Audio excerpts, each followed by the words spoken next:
व बरकातुहू।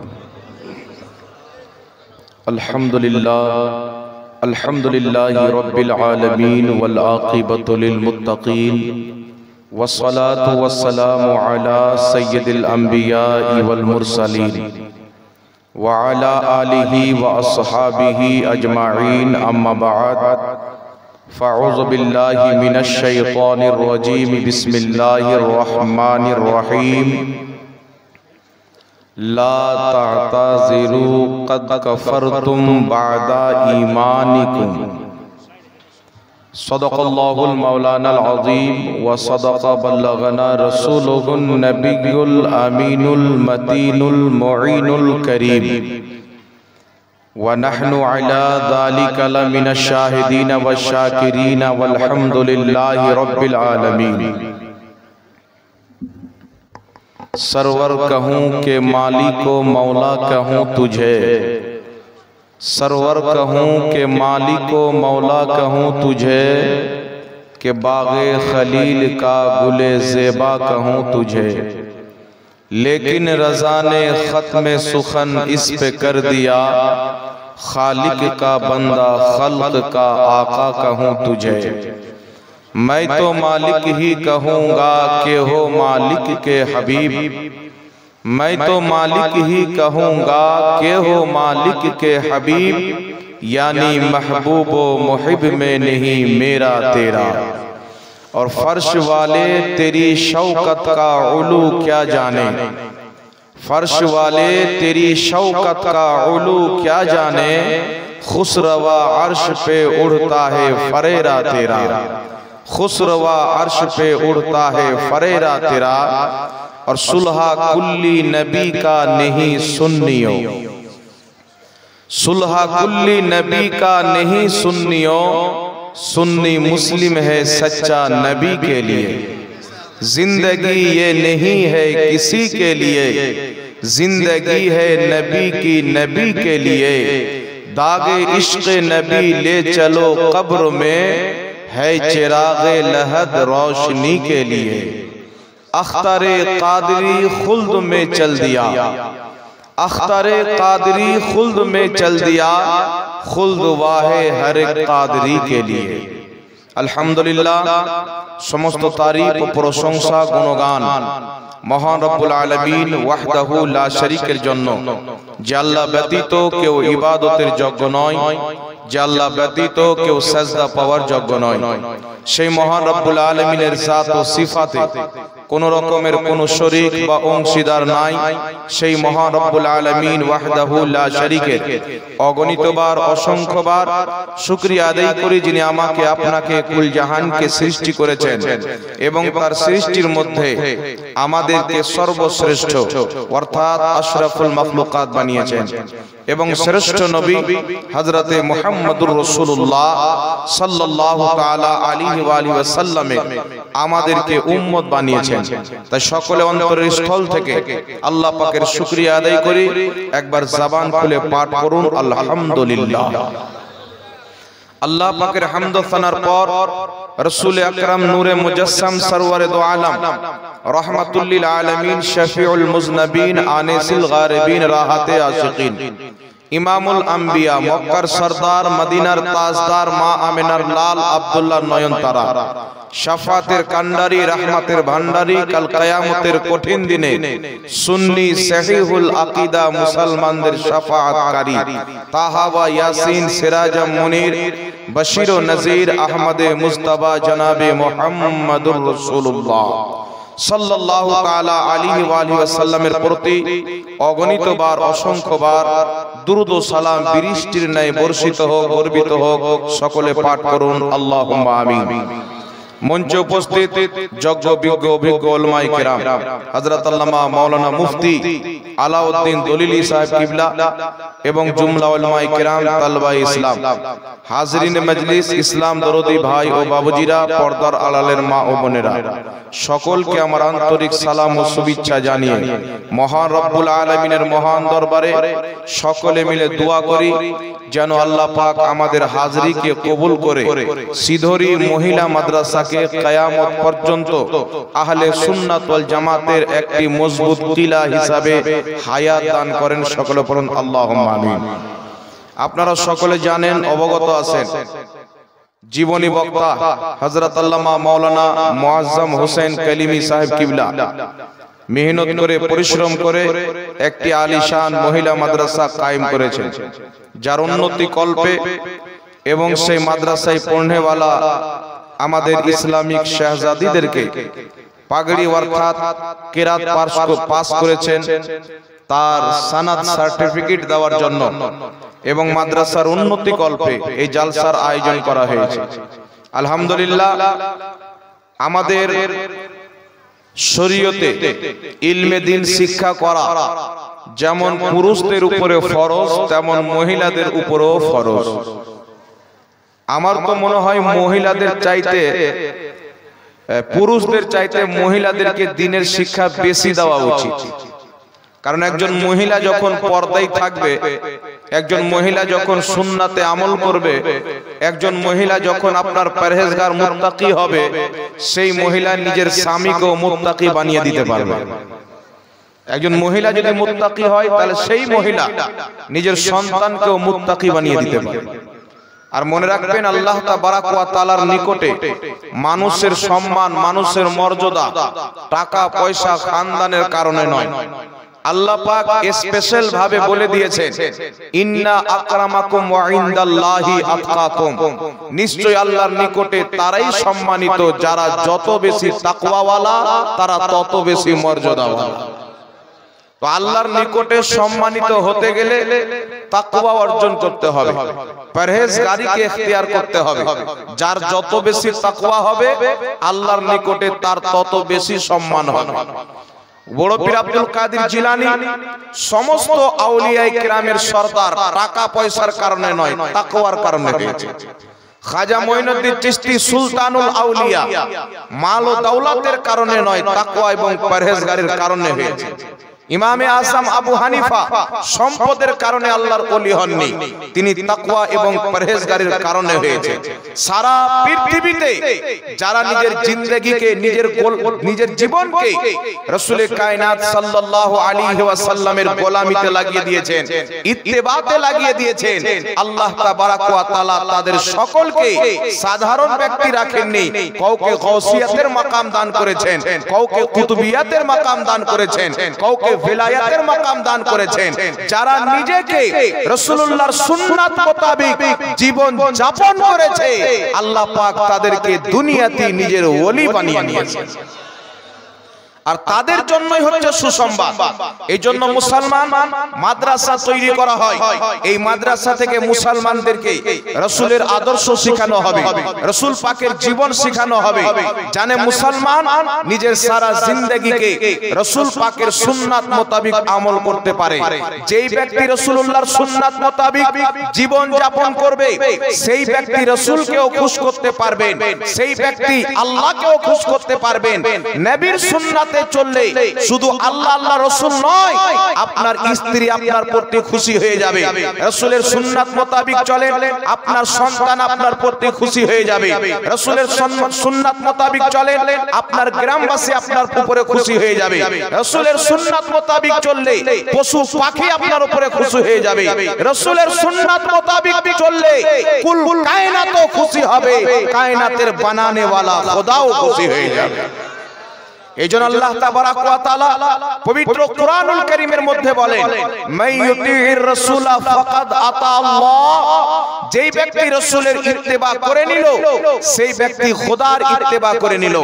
এইজন্য পৃথিবীর মানুষ দুনিয়াতে আগে নিজেকে রাসূলের গোলাম তৈরি করতে হবে। হাকিম আল মুস্তাদরাক আলা সহিহাইনের মধ্যে হাদিস, হযরত ওমর ফারুক রাদিয়াল্লাহু তাআলা আনহু যখন তিনি খলিফা হলেন, হযরত ওমর ফারুকের খেলাফতের আমলে এমনিতে মানুষ তিনাকে দেখে ভয় করতেন।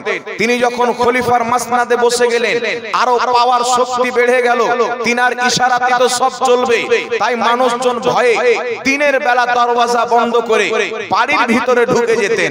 হযরতে ওমরে ফারুক মানুষজনের সামনে দাঁড়িয়ে বলল, শোনো, আমি ওমরে ফারুক কিচ্ছু ছিলাম না, আমি ওমরে ফারুক মুহাম্মদ রাসূলুল্লাহর গোলাম ছিলাম। কে বলছেন?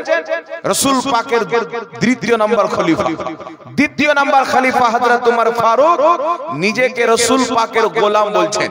কিন্তু দুর্ভাগ্যের বিষয়, আজকের কিছু নালায়েক লোক বেরিয়েছে, ঘুমটাওয়ালা লোক বেরিয়েছে, পায়জামা উঠানেওয়ালা লোক বেরিয়েছে, এরা বলতে চায় যে রাসূলের গোলাম বললে শিরক হবে। মানে আসসালামু আলাইকুম ওয়া রাহমাতুল্লাহি ওয়া বারাকাতুহু। যেহেতু মেয়েদের দাস্তার হবে, আর কেউ সন্ধ্যাতে এসছেন, কেউ সন্ধ্যার আগে এসছেন, আমি বলবো বিদেশি মহিলা যত মেহমান, বিদেশি মহিলা যত মেহমান, একটাও পুরুষ যাবেন না। বিদেশি হলেও দেশি হলেও কোনো পুরুষ মানুষ যাবেন না।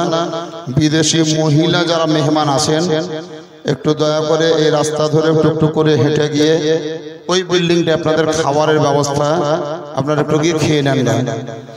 খালা বলে বলছি, মা বলে বলছি, ধীরে ধীরে যান। মহিলা, বিদেশি মহিলা যত, সিধুরি গ্রামের লয়, বিদেশি মহিলারা যান, খাবারটা খেয়ে আসেন, যে আবার এসে বসে যাবেন, দাস্তার হবে। আপনারা খেয়ে চলে এলেই দাস্তারটা হয়ে যাবে। বিদেশি মহিলাদেরকে বলছি আপনারা চলে যান, খাবারটা খেয়ে চলে আসেন, পুরুষ মানুষ কেউ যাবেন না। बिरादर इस्लाम, हजरत उमर फारूक রাদিয়াল্লাহু তাআলা আনহু রাসূলে কায়নাত সাল্লাল্লাহু আলাইহি ওয়াসাল্লামের দ্বিতীয় খলিফা। তিনার মতন ইসলাম বুঝনে वाला, তিনার মতন কুরআনুল কারীম বুঝনে वाला, তিনার মত রাসূলুল্লাহর হাদিস বুঝনে वाला পৃথিবীর মাটিতে আজকে চারাক জ্বালিয়ে খুঁজলেও খুঁজে পাওয়া যাবে না। হযরত উমর ফারুক সহিহ হাদিসের মধ্যে নিজেকে রাসূল পাকের গোলাম বলেছেন। আজকে আপনাকে বলতে চাই, এমন লোক পৃথিবীর মাটিতে বেরিয়েছেন, ইসলামের নামে বলে রাসূলুল্লাহর গোলাম বললে শিরক হয়ে যাবে, রাসূলের নামকে চুমন দিলে শিরক হয়ে যাবে, রাসূলের সম্মানে দাঁড়ালে শিরক হয়ে যাবে, রাসূলকে গায়েব দা মানলে শিরক হয়ে যাবে। আমি আপনাকে বলতে চাই, আজ ইউটিউবের মধ্যে, ফেসবুকের মধ্যে যদি আপনি দেখতে যান, অনেক ঘুমটা পড়নেওয়ালা মৌলভী পাওয়া যাবে, যারা শুধু মুসলমানের উপরে শিরকের ফতোয়া লাগায়। তাদের ক্ষমতা নাই কোন অমুসলিমকে মুসলিম বানিয়ে দেখাবে, কিন্তু মুসলমানের উপরে এটা করলে শিরক হবে, এটা করলে শিরক হবে।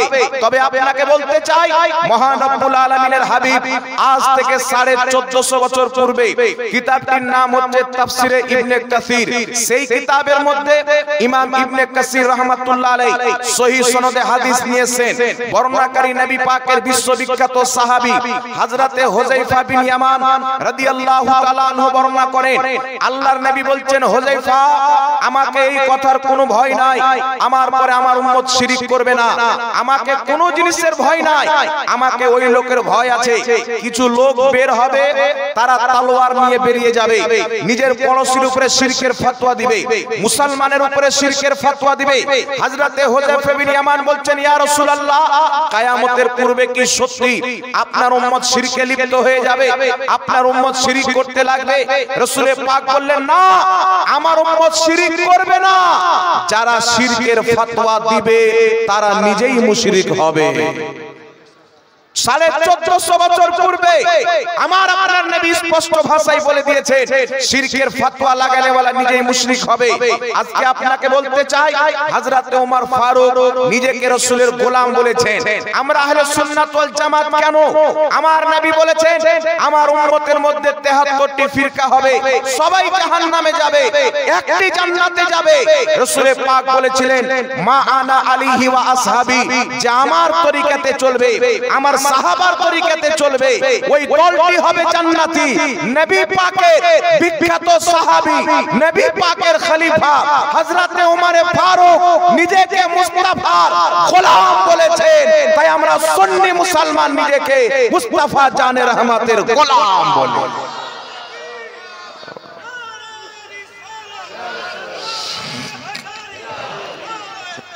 এই জন্য বিরাদর ইসলাম আপনাকে বলতে চাই, রাসূলে কায়নাতের দ্বীন নিতে হবে, সাহাবায়ে কেরামের দ্বীন নিতে হবে। আপনাকে বলতে চাই, প্রত্যেকটা সাহাবার যে আকীদা ছিল, আজ আহলে সুন্নাত ওয়াল জামাতের একই আকীদা রয়েছে। সাহাবায়ে কেরামের কি আকীদা ছিল? আপনাকে বলতে চাই, রাসূল পাকের গোলামিতে, রাসূল পাকের গোলামির পাট্টা যদি নিজের গলাতে ঝুলিয়ে নিতে পারি, রাসূলের গোলাম বলে পরিচয় দিতে পারি, দুনিয়াও কামিয়াব হয়ে যাবে, আখিরাতও কামিয়াব হয়ে যাবে। পৃথিবীতে যদি কোনো মূল্য না থাকে, খোদার দরবারে মূল্য বেড়ে যাবে। আপনি তারিখ পড়েন, হাদিসের কিতাবকে পড়েন, হাবশের বেলাল কোন ব্যক্তির বাড়িতে চাকর খাটতেন, গোলামি করতেন, কিন্তু রাসূলে কায়নাত সাল্লাল্লাহু আলাইহি ওয়াসাল্লামের যখন কালমা পড়ে মুসলমান হয়েছেন, আজ সারা পৃথিবী হযরতে বেলালকে ইসলামের হেলাল বলে জানতে আরম্ভ করেছেন। হযরতে বেলাল পর্যন্ত বলতে বাধ্য, जब तक बिका ना था कोई पूछता ना था, तुमने खरीद कर मुझे अनमोल कर दिया। हजरत बेलाल যতদিন মুস্তাফার গোলামিতে আসেনি, বেলালকে কেউ চিনতো না, নবীর গোলামিতে এসেছে। আজ সারা পৃথিবীতে বেলালের জীবনী শুনতে পাওয়া যায় মুসলমান। এই জন্য আপনাকে বলতে চাই, সারা পৃথিবীতে আবু বকর সিদ্দিক, সিদ্দিকে আকবর হয়েছে রাসূলের গোলামির কারণে হয়েছে। হযরত ওমর ফারুক, ফারুকে আজম হয়েছে মুস্তাফার গোলামিতে এসে হয়েছে। হযরত আলী মাওলায়ে কায়নাত হয়েছে মুস্তাফার গোলামিতে এসে হয়েছে। হযরত উসমান গনি সুন্নুরাইন হয়েছে নবীর গোলামির ছায়াতলে এসে হয়েছে। এই পৃথিবীর মানুষ হযরত বেলাল সাহাবী রাসূল হয়েছে মুস্তাফার গোলামির পাট্টা গলায় দেওয়ার কারণে হয়েছে। আব্দুল কাদের জিলানী গৌসে আজম হয়েছে রাসূলুল্লাহর গোলামি করার কারণে হয়েছে। মুঈনুদ্দিন চিশতি সুলতানুল আউলিয়া হয়েছে রাসূলের গোলামির কারণে হয়েছে। আজ পর্যন্ত পৃথিবীতে যারা কেউ ওলি হয়ে, কেউ সাহাবা হয়ে চমকিছে, সবাই মুস্তাফার গোলামি করার জন্য চমকিছে। তাই বরেলির আলা হযরত বলছেন, চমক তুঝসে পাতে হ্যায় সব পানে वाले, मेरा दिल भी चमका दे चमकाने वाले। नारे तकबीर, नारे रिसालत, नारे हैदरी, मसला के आला हजरत। এই জন্য মুসলমান আজকে যারা ইহুদির এজেন্ট বেরিয়েছে, নিজেকে সহি আকীদার লোক দেখতে বলতে চায়, বলে আমরা সহি হাদিসকে মেনে চলি। আমি চ্যালেঞ্জ দিয়ে বলতে চাই, সারা পৃথিবীর লামাযহাবী যারা নিজেকে সহি হাদিস মান্যকারী বলে, আমি চ্যালেঞ্জ করতে চাই, তোমাদের আকীদা সালাফের বিপক্ষে, তোমাদের আকীদা সাহাবার বিপক্ষে, তোমাদের আকীদা মুফাসসিরের বিপক্ষে, তোমাদের আকীদা মুহাদ্দিসের বিপক্ষে।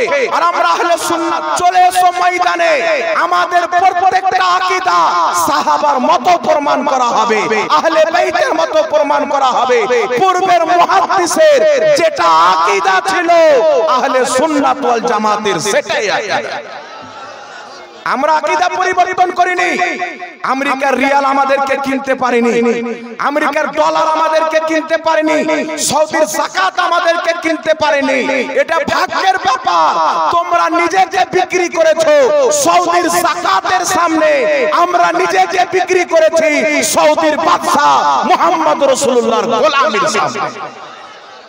এজন্য পৃথিবীর মুসলমান আজকে শুধু নিজেকে সহি হাদিস বলে দিলে তার ধোঁকাতে সে ঈমানকে বিক্রি করা যাবে না।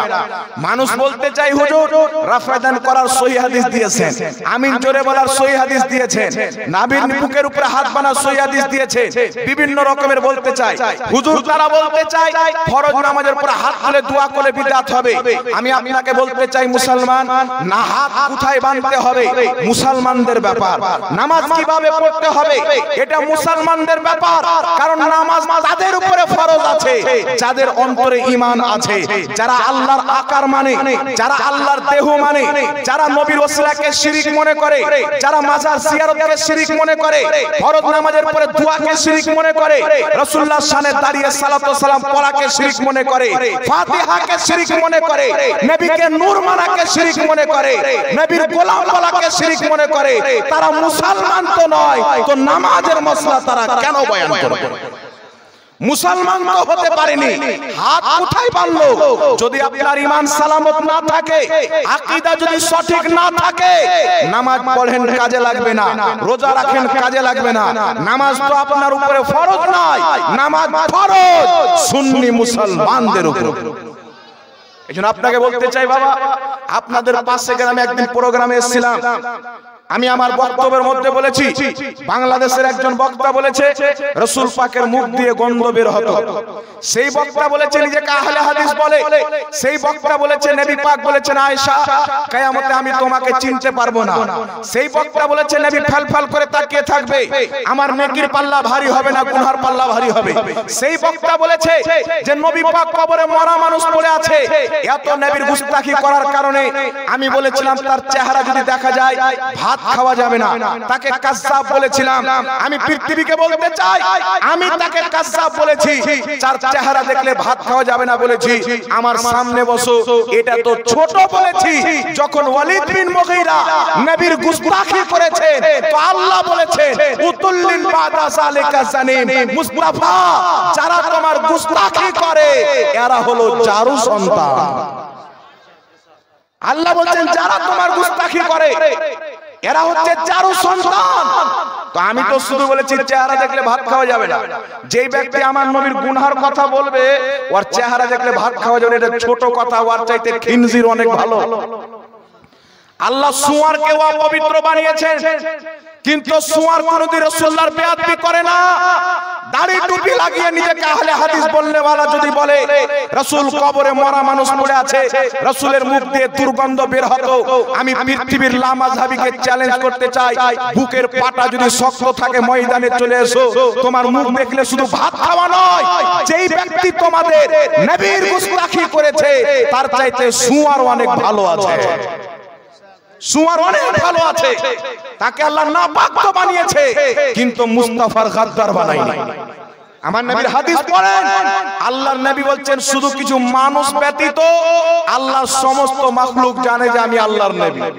সুয়ার পর্যন্ত জানে রাসূল আল্লাহর নবী, পশু পাখি পর্যন্ত জানে রাসূল আল্লাহর নবী। আমার নবীর এত বড় তাওহীদ করার পর তুমি ওই বাংলাদেশের হারামখোর মৌলবীকে নিজের মাথার তাজ বানিয়েছো, কোনো সমস্যা নাই। আমার নবীকে গালি দেওয়ার পর তাকে তুমি পীর সাহেব বানিয়ে নিয়েছো, সমস্যা নাই। আরে তুমি যদি তাকে বাপ বানিয়ে নাও, তোমার সমস্যা না থাকে। শুনো পৃথিবীর মানুষ, আমরা বেরেলির ওই আলা হযরতকে ইমাম বানিয়েছি, যিনি নবীর গুস্তাখি নয়, যিনার কলম যখন চলে নবীর শান এমন বের হয়। আলা হযরত সারা পৃথিবীতে মুস্তাফার শান বয়ান করে প্রমাণ করে দিয়েছেন, বেরেলির মাননেওয়ালা যেমন নবীর শান বয়ান করতে পারে, পৃথিবীর কোনো ফিরকা করতে পারে না। আমি একটা আলা হযরতের শের পড়তে চাই, सबसे औला वाला हमारा नबी, सबसे बाला वाला हमारा नबी, अपने मौला का प्यारा हमारा नबी, दोनों आलम का दूल्हा हमारा नबी। कौन देता है देने को मुंह चाहिए, देने वाला है सच्चा हमारा नबी।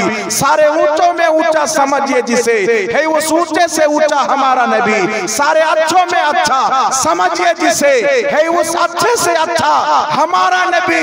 अरे इमाम আহমদ রাজা খান এই যে নবীর গুণগান করেছে, পৃথিবীতে কেউ করতে পারেনি, কিয়ামত পর্যন্ত কোনো বদআকিদা পারবে না মুসলমান। নারে তাকবীর, নারে রিসালাত, মাসলাকে আলা হযরত, ফাইজানে আলা হযরত, আমাদের মধ্যে ইশক মোহাব্বত, আমাদের মধ্যে আর তোমাদের মধ্যে তফাৎ হলো, যারা রাসূলের গুস্তাখি করে তোমরা তাদেরকে ইমাম বানাও, আর আমরা যারা নবীর গুণগান করে তাদেরকে ইমাম বানাই। সুবহানাল্লাহ। আহলে হাদিসদের গুরু, যিনি ভারতের মাটিতে আহলে হাদিসকে জন্ম দিয়েছে, ইসমাইল দেহলভী। ইসমাইল দেহলভীর কাজ, ইংরেজরা যখন টাকা নিয়ে আসলো, এমন একটি কিতাব লেখো যেন মুসলমানদের মধ্যে ফাসাদ তৈরি হয়, ফিরকা তৈরি হয়। ইসমাইল দেহলভী আহলে হাদিস দেওবন্দি দুইজনের গুরু, দুইজনের প্রতিষ্ঠিতা ভারতের মাটিতে একটি কিতাব লিখলো তাকবিয়াতুল ঈমান। সেই কিতাবের মধ্যে লামাযহাবিদের গুরু দেওবন্দিদের গুরু লিখেছে নবী মরে মাটির সাথে মিশে গেছে। ওই দাঁত ভাঙা জবাব বেরেলির আলা হযরত দিয়েছেন, তু জিন্দা হে ওয়াল্লাহ, तू जिंदा है वल्लाह मेरे चश्मे आलम से छुप जाने वाले পৃথিবীর মানুষ আপনাকে বলতে চায় আজ থেকে 150 বছর পূর্বে লামাযহাবিদের গুরু ইসমাইল দাহিলভি লিখছিল নবী মনে মাটির সাথে মিশে গেছে ইসমাইল দাহিলভি তাকওয়াতুল ঈমানে লিখেছিল নবীর সম্মান বড় ভাইয়ের মতো করতে হবে সে তাকওয়াতুল ঈমানে লিখেছে আল্লাহর শানের সামনে চামারের তো কোনো ইজ্জত আছে নবী রাসূলের কোনো ইজ্জত নাই সে নিজের কিতাবের মধ্যে লিখেছে খোদাকে মানা যাবে রাসূলকে মানা যাবে না সে নিজের কিতাবের মধ্যে লিখেছে নবী নিজের মেয়ে ফাতেমাকে বাঁচাতে পারবে না সে নিজের কিতাব সিরাতে মুস্তাকিম 148 পৃষ্ঠার মধ্যে লিখেছে গরু ছাগলের শরণ যদি নামাজে চলে আসে নামাজ হয়ে যাবে রাসূলের শরণ নাম আসলে নামাজ হবে না তাদের সমস্ত বদআকিদার জবাব যদি কোনো ব্যক্তি দিয়ে থাকেন তাকে পৃথিবী আলা হযরত বলে জানে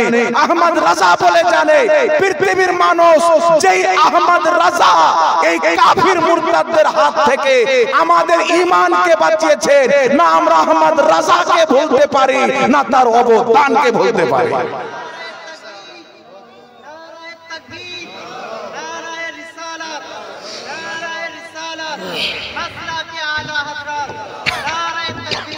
এই জন্য বিরাদর ইসলাম আমার নবী কবরে জীবিত আছেন এর দলিল ইমামে আহলে সুন্নাত আলা হযরত দিয়েছেন আমার নবী কবর থেকে কোথাও যেতে পারে দলিল আলা হযরত দিয়েছেন আমার নবী গায়বের সংবাদদাতা দলিল আলা হযরত দিয়েছেন বৃষ্টি কবে হবে আল্লাহ নবীকে জানিয়েছেন দলিল আলা হযরত দিয়েছেন মায়ের পেটের ছেলে না মেয়ে আল্লাহ নবীকে জানিয়েছেন দলিল আলা হযরত দিয়েছেন কার কবরে আযাব হচ্ছে আল্লাহ নবীকে জানিয়েছেন দলিল আলা হযরত দিয়েছেন নবী মুস্তাফার ইজ্জতের উপরে যেমন ভাবে হামলা হয়েছে তেমন ভাবে জবাব কুরআন হাদিস থেকে ইমাম আহলে সুন্নাত আলা হযরত দিয়েছে এজন্য আমরা আলা হযরতকে মানি উনি পাঠান খানদানের ছিলেন তাই মানি না উনার বাড়ি বেরেলিতে তাই মানি না উনি নবীর ইজ্জতের পাহারা দিয়েছেন যদি আপনার বাপকে কেউ কোথাও রাস্তাতে মারে আপনার বাপের ইজ্জতে আঘাত করে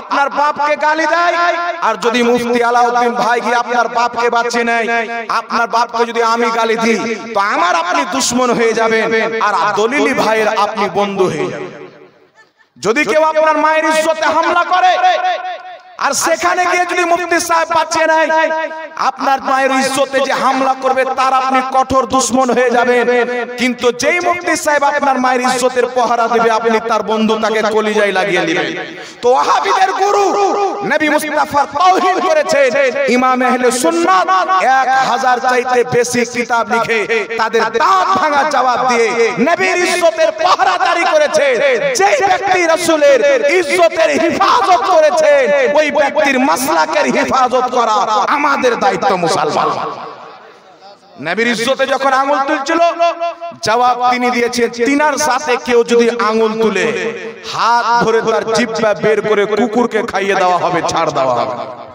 মনে রাখবেন মুসলমান আমরা খালি দলিলে ঘুরে বেড়াই না কিছু লোক মনে করতে চায় কিছু ওয়াহাবি মনে করে যে এদের কাছে দলিল নাই এই জন্য বাবা তোমরা আমাদের নাম শুনলে পাত্তা পায়খানা চলে যায় আমি বলেছি যে আমার নবীর দুশমনি করছে বাংলাদেশের কাজ্জাব বিন ইহুদি আচ্ছা বলেন তো যে নবীর নামে মিথ্যাচার করবে ওর চাইতে বড় কাজ্জাব কেউ হতে পারে জোরে বলে ওর চাইতে পৃথিবীতে বড় কাজ্জাব কেউ হতে পারে না হ্যাঁ আবু জেহেল হতে পারে উতবা শাইবা হতে পারে আবু লাহাব ফিরআউন নমরুদ হতে পারে এই যেগুলো পাক নবীর শানে বলেছে এখন পর্যন্ত তওবা করেনি উলামায়ে কেরাম বসে আছেন মুফতিয়ানে কেরাম বসে আছেন জিজ্ঞাসা করবেন কেউ যদি রাসূলুল্লাহর গুস্তাখি করে তাকে কাফির বলতে হবে যতদিন পর্যন্ত তওবা না করবে তাকে কাফিরই বলতে হবে মুসলমান বলা যাবে তো আমার নবীর গুস্তাখি করেছে তো আমি বলেছি ওর চেহারা দেখলে ভাত খাওয়া যাবে না রাসূল পাককে গালি দিয়েছেন রাগ হবে কি হবে না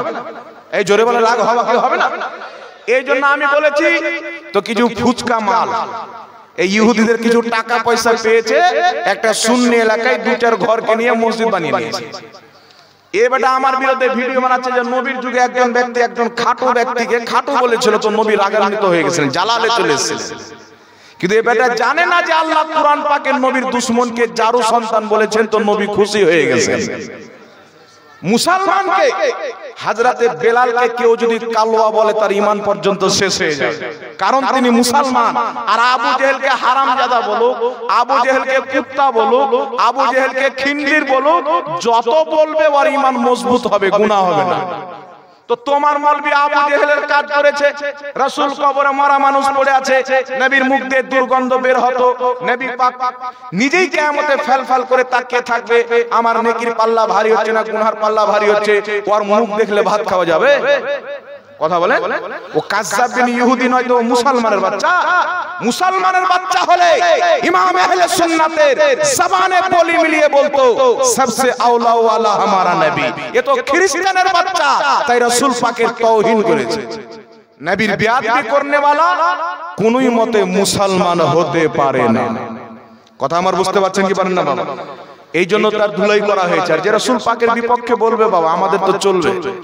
আমরা দুনিয়াতে জন্ম নিয়েছি এই জন্য যারা আল্লাহ আল্লাহ রাসূলের দুশমন হবে তাদের সাথে লড়াই চলবে। বক্তব্যের ফিল্ডে বক্তব্যের মাধ্যমে, লিখনির ফিল্ডে লিখনির মাধ্যমে, জিহাদের ফিল্ডে জিহাদের মাধ্যমে রাসূল পাকের ইজ্জতের উপরে হামলা। যদি কোনো ভাগওয়া কাপড় পরনেওয়ালা নরসিংহা রাও আসে তো সলমান আজহারি জবাব দিবে। আর রাসূল পাকের বেয়াদবি করনেওয়ালা বাঙ্গাল বা বাংলাদেশের কোনো দাড়ি টুপিওয়ালা শয়তান যদি করে, বাঙ্গালের শেরগণ তার দাঁত ভাঙা জবাব দিবে। মুসলমান কাউকে ছাড় দেওয়া হবে না। এইজন্য আপনাকে বলতে চাই, ঈমানদারের উপরে নামাজ ফরজ আছে। যার ঈমান আছে তার উপরে নামাজ ফরজ আছে। এ সারা পৃথিবীকে বিদআত বিদআত বলে বেড়ায়। ওই যে ফরজ নামাজের পর যদি হাত তুলে দোয়া করেন বিদআত হয়ে যাবে, সবাই মিলে দোয়া করেন বিদআত হয়ে যাবে। আমি পড়তে লাগলাম ভাই দোয়া করা কেন বিদআত হবে? আমি যখন গবেষণা করতে লাগলাম, বাংলাদেশ ঢাকা থেকে একটি কিতাব প্রকাশিত হয়েছে। কিতাবটির নাম হচ্ছে রাসূল সাল্লাল্লাহু আলাইহি সাল্লামের সালাত। রাসূল সাল্লাল্লাহু আলাইহি সাল্লামের সালাত বা নামাজ যেটাই বলে, সেই কিতাবের লেখক হচ্ছে নাসিরউদ্দিন আলবানী। সমস্ত লামাযহাবির বাপ ইহুদিদের এজেন্ট ছিল। সহিহ হাদিসকে জাল, জাল হাদিসকে সহিহ বানা, এটাই তার কর্ম এবং ধর্ম ছিল। সমস্ত লামাযহাবী যারা বলে ফরজ নামাজের পরে হাত তুলে সবাই মিলে দোয়া করা যাবে না, কেউ বলছে হাত তুলে করা যাবে না, কেউ বলছে সবাই মিলে করা যাবে না, সেই নাসিরউদ্দিন আলবানী সেই কিতাবের মধ্যে লিখছে ফরজ নামাজের পর সবাই মিলে হাত তুলে দোয়া করা যাবে, কোনো সমস্যা নাই। জোরে বলেন সুবহানাল্লাহ। তোমরা বলছো ফরজ নামাজের পরে সবাই মিলে হাত তুলে দোয়া করা বিদআত, আর তোমাদের রুহানি বাপ আলবানী বলছে জায়েজ।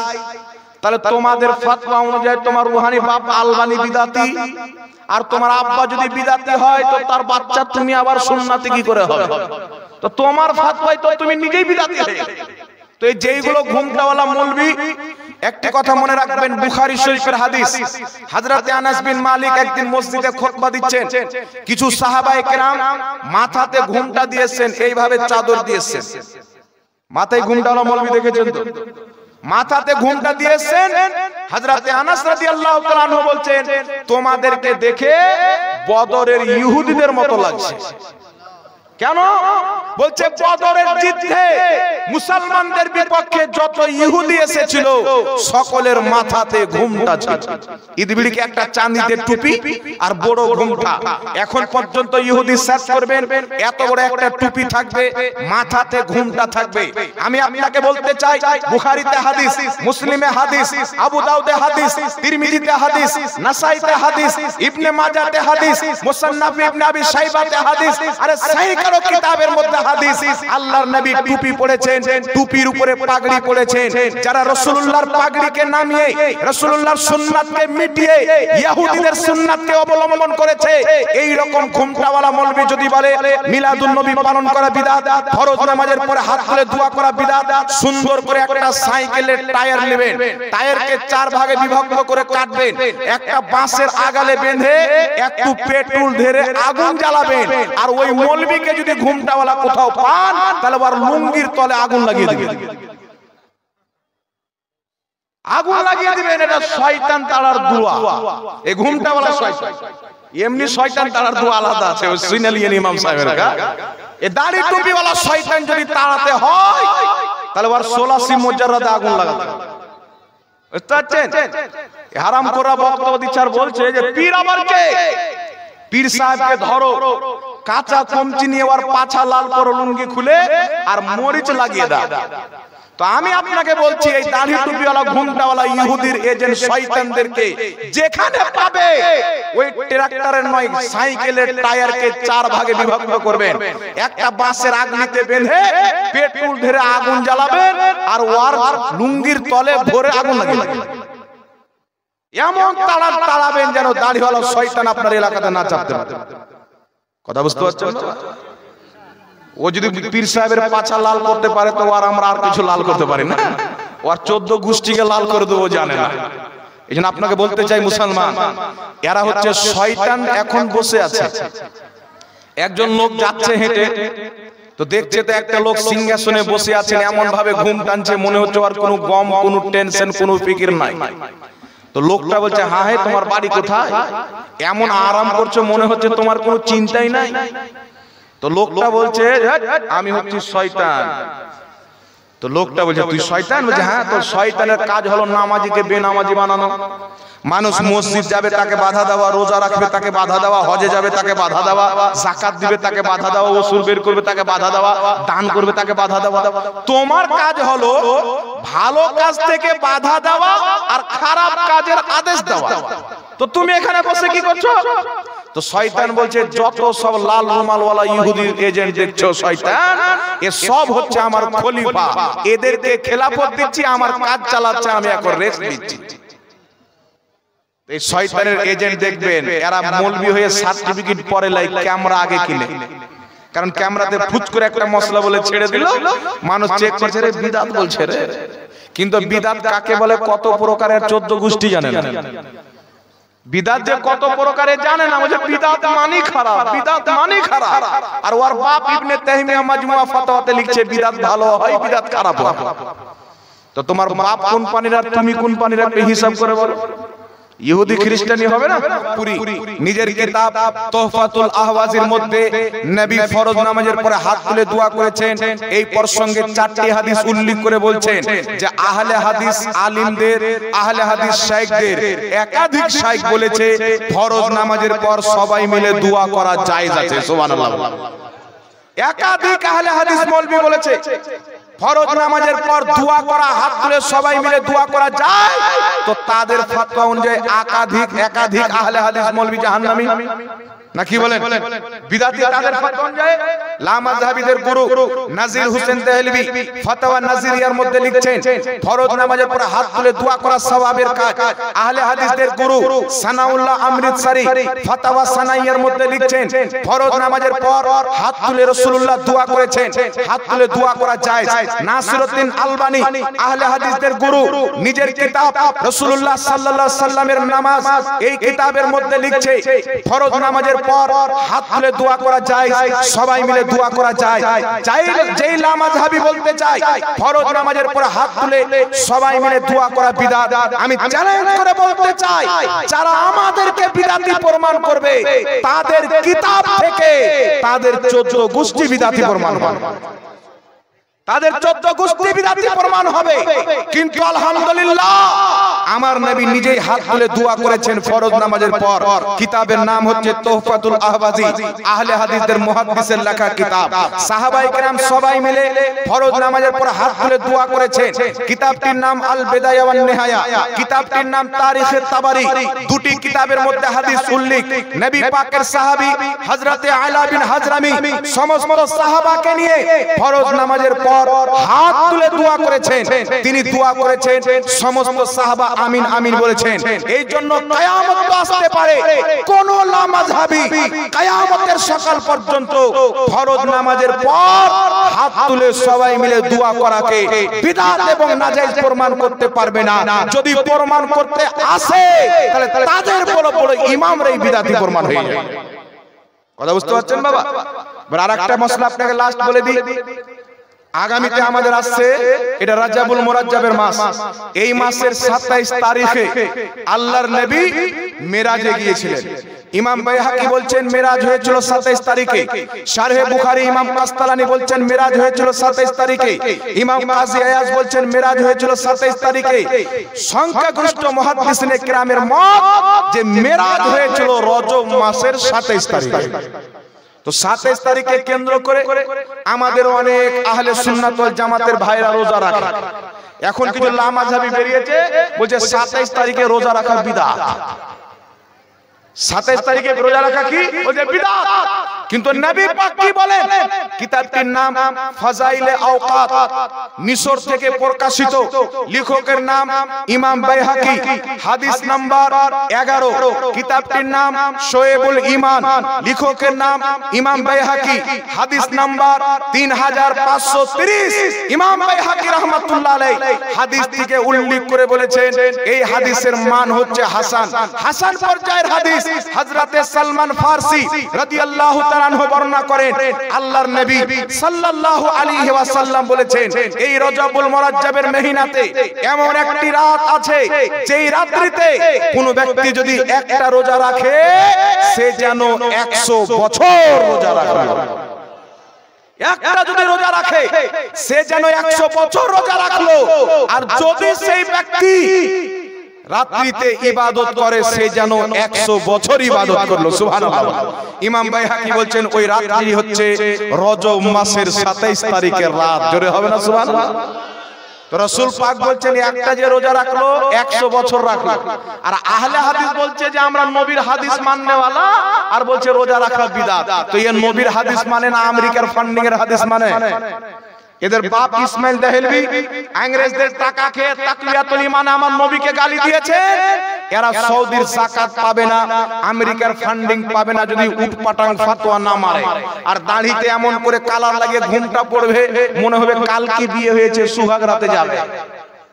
দেখবেন ঘুমটা মনে হবে না যে পুরুষ মানুষ, মনে হচ্ছে নতুন বৌমা হাজী সাহেবের সাথে বিয়ে হবে।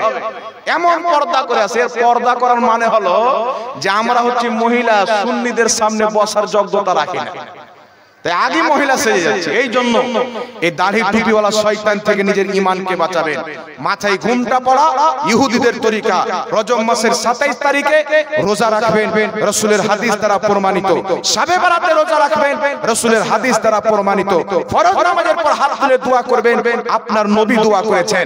সবাই মিলে দোয়া করবেন, নবীর সাহাবী দোয়া করেছেন। আর যেই ব্যক্তি নবীর সাহাবীর তরিকাতে চলবে তারাই হবে জান্নাতি। জোরে বলেন সুবহানাল্লাহ। যাই হোক বিরাদর ইসলাম, এই দেখছেন একটা বই আছেন, বইটার নাম হচ্ছে হাদিস ও মুহাদ্দিসগণের দৃষ্টিতে সহিহ নামাজ। আমার বড় ভাই মুফতি আমজাদ হোসেন সিমনানি সাহেব কিবলা দক্ষিণ দিনাজপুর এই কিতাবটি খুব কষ্ট করে লিখেছেন, মেহনত করে। এই কিতাবটির হাদিয়া হচ্ছে মাত্র 150 টাকা। অনেক টাকা ইদিগুদি আপনারা খেয়ে ফুরিয়ে দেন। যারা বাংলা পড়তে জানেন সকলকে আমি অনুরোধ করব এই কিতাবটা কিনবেন। লামাযহাবির জন্য আপনারাই যথেষ্ট, আমাদেরকে টাকার প্রয়োজন পড়বে না। এই কিতাব কাছে রাখবেন, আপনারাই মুনাজারা করে নেবেন, আমাদের প্রয়োজন পড়বে না। তাই এই কিতাবটা 150 টাকা। যারা ইচ্ছুক এখান থেকে কিনবেন। তুমি কিতাব নিয়ে একটু ঘুরে নাও, এখানে মানুষ আসলে হট্টগোল হবে, তুমি ঘুরে নাও। যাই হোক বিরাদর ইসলাম, অনেক আলোচনা করলাম, আয়াতে কারিমা পাঠ করেছিলাম, লা তাহতাজিরু কাদ কাফারতুম বাদা ঈমানিকুম। আল্লাহর নবীর গুস্তাখি করার কারণে আল্লাহ পাক একজন ব্যক্তিকে কাফির বললেন যে তুমি ঈমান আনার পর আমার নবীর গুস্তাখি করার কারণে কাফির হয়ে গেছো। ওই ব্যক্তি নবীর ইলমে গায়বকে অস্বীকার করেছিল। সুতরাং কেউ যদি নিজেকে মুসলমান বলে, মুসলমান বলার পর রাসূলুল্লাহর বেয়াদবি করে, তাওহীদ করে, সেই ব্যক্তি কাফির হবে। এটা সকল উম্মতের ইজমা ও ঐক্যমত, কুরআন পাকের আকীদা, হাদিসের আকীদা। এই বলে আমি নিজের বক্তব্য শেষ করলাম। নিজেকে আশিকে রাসূল বানিয়ে আল্লাহর নেক বান্দাদের সাথে চলেন, আল্লাহ পাক আপনার বেড়া দুনিয়াতেও পার করবে, আখিরাতেও পার করবে। গুস্তাখে রাসূল সহিহ হাদিসের ঢং করে মানুষের ঈমানকে নষ্ট করে, এই শয়তানদের থেকে নিজের ঈমান বাঁচাবেন।